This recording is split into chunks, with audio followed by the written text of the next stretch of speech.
As far as Nebraska, they are playing, we knew they were going to play, or we felt like they were going to play very well when we played them early in the year, because you could tell that their young guys were gaining confidence, that Andrew White, the third, was going to be fantastic, Shields was playing well, and we knew that that win would be very valuable, as every win is, but we knew that win would be valuable playing them at that time of year, and they've gotten a lot better. There's no doubt about it. Ty Webster's doing a fantastic job of improvement. In his junior year, he's one of the better defenders in our league right now, I think. Glenn Watson is playing with a lot of confidence. Jack McVay's playing with a lot of confidence. Jacobson's playing with confidence. And White is playing like one of the better guards in the country, let alone our league. I think he's averaging 21 points in the last 5 games. He's making over 3 threes a game. He's the 4th leading scorer, I think, in the league. And then we're preparing for Shields. You know, it's unfortunate when somebody gets hurt like that, that's having the kind of year that he's having. But at the same time, you know, we're preparing for him like he'll be out there. And he creates a whole other level of issues because of his ability to play one-on-one, because of his ability to get to the basket. He's an improved shooter. And they're playing very, very fast. Their offense is strong and it's quick. And they're doing numerous things. They're getting great spacing and ball movement. And like I said, when you've got Andrew White out there with his capabilities, it makes the game easier for everybody else, and we've got to do a great job on him. As far as for us, we've spent probably as much time in the film room as we have the practice court. And the bottom line for us is to make sure that we're learning from our success and mistakes and see where we can make improvements. And this time of year, it's important that you get the mental part down as much as anything else. But also get your fundamentals, and so there's the game preparation part of this, but we feel like if the fundamentals continue to improve for us on both sides, you know, both ends of the court, then our game preparation will be better. And there were too many things in the Michigan State game that we wanted to do that we didn't do when it came to some basic things, you know, with our help defense and with our ball pressure, with taking away some key parts of their strengths, you know, especially personnel strengths. We played the plays, we didn't play the players as well. And we've got to make sure that we do a really good job of both. And at the same time, make sure we become even more efficient on the offensive end. So we're excited to play. It's a big week, as they all are. And we're down to 3 home games. And looking forward to having the same type of energy and excitement inside of Assembly Hall that we had last Thursday night, because it was incredible. And to be in the hunt the way that we are this time of year, I think everybody knows it. I don't think it's anything we spend a lot of time talking about, because I think they all know that. The key is, why are we in it, and what do we have to do to stay in it? And I think that's the most important thing you can get accomplished in the film room and on the court, and for them mentally as well as physically. So go ahead. What are the That's challenges? it? Okay. What coaches say all the time, you don't know how to prepare when you don't know if a guy's going to play or not, but what are the challenges when you have to get ready for a team that might have a player like Shields, who I imagine is hard to replicate, but might not? Well, I think the bottom line is he's a senior, so we're well aware of him. And we know his game, and we played against him the first time. So it's not like you're introducing a foreign object here. I mean, we did the same for Karis LeVert. We prepared like Karis LeVert was going to be in the game.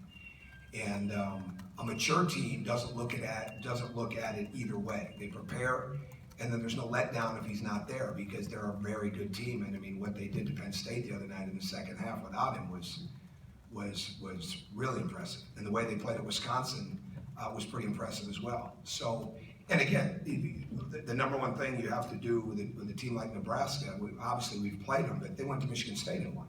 So they're capable of going on the road. So the bottom line becomes, prepare like he's going to be there, know the personnel as well as we can possibly know them in a short period of time here, and understand what we want to try to take away.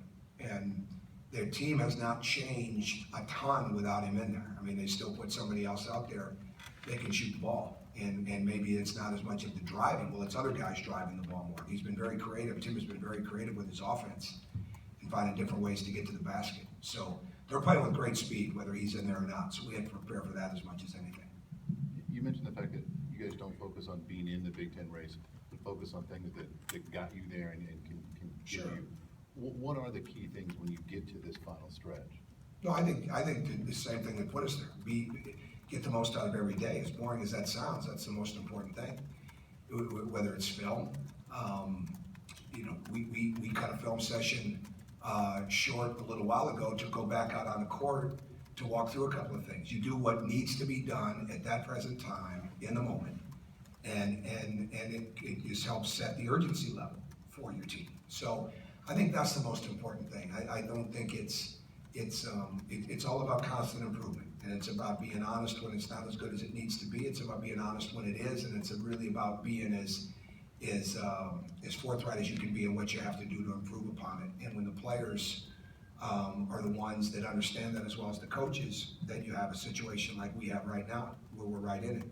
But the key is that we absolutely stay focused on the improvement, on showing up what we're good at, on showing up and getting better at what we're not so good at, and knowing the difference in the game. Sort of in these dog days of February, but it seems like OG's a guy who's been really pushing off that freshman wall as far as he can. I mean, what sort of impressed you about just the way he's been able to hold up stamina-wise? Just it seems like he's also introducing different dimensions to his game each Well, I think it's confidence. I think it's confidence. I think it's repetition. I think it's the fact that his teammates believe in him. I think he's getting more comfortable with it all the time. I mean, he did a good job the other day, and he was battling some sickness. So last week he wasn't feeling that well, but he played through it, and it probably affected his stamina a little bit last week. But it didn't affect his play. So I think that's the key thing, is that he just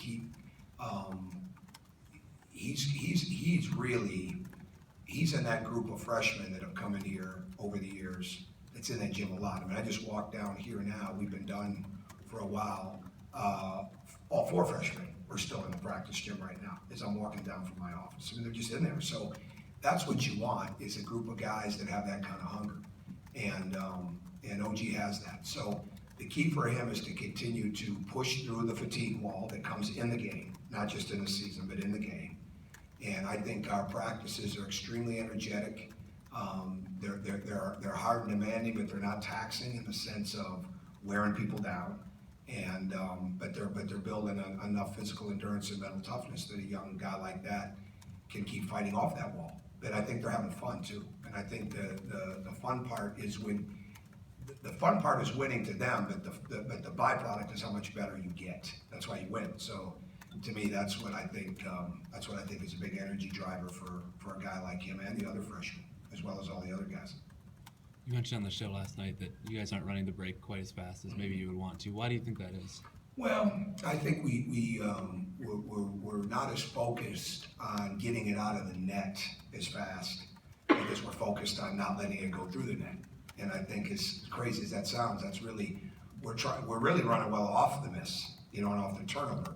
But I think we can get better off the made basket. But we're so focused on getting better defensively that you don't want to constantly do that. But I mean, there's no question we can throw it ahead. I think it's a matter of decision making. So when I think our decision making is good, you want to throw it and let's go play. But sometimes, because of who we have in the game and what we can get from them, you want to get to that matchup right away. So maybe sometimes I slow it down, and I know I do sometimes, but I think it's just a matter of really the read and react, throw it ahead. The key is for us is for Yogi to make really good decisions, whether he throws it ahead and we get something, whether he keeps it and we get something, or whether he throws it ahead and then we find a way to get the ball reversed once or twice and it comes back. I mean, our ball reversal numbers are really good. So I don't think we're going to get to a point where we're shooting it quick off the first side. Michigan State does a really good job of that. Iowa does a great job of getting to the basket and Peter Jock getting a shot. Michigan State does a great job of getting that jump shot. We're not exactly looking for that as much as we're looking to get the ball reversed and get the game going. So to me, our break may not score initially off the first or second pass, but if we can get the game into rotation, then we've done our job. And we have been doing that. We just haven't been scoring off the first or second pass and throwing it ahead quite as much, and probably because I haven't demanded it as much, or we haven't practiced that part of it as much. Your bench has outscored last two opponents 52-12. Just what's allowed them to be so successful? With basically answering the call when needed. Well, I think everything is different. I mean, we didn't look at Iowa's bench like they were bench guys.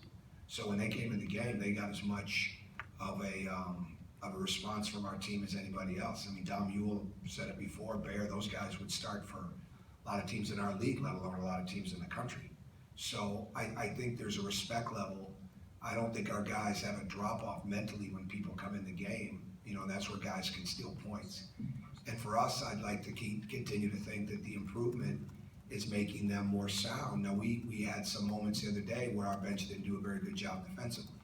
But the bottom line is, I don't look at it like we just have 5 starters, and I haven't for a long time. You know, I know we have 5 starters that come out. I know we announce a starting lineup. I know Chuck Crabb and the other team's public address announcers call that out. But as a coach, I don't put nearly as much stock in that as how we're going to finish the game.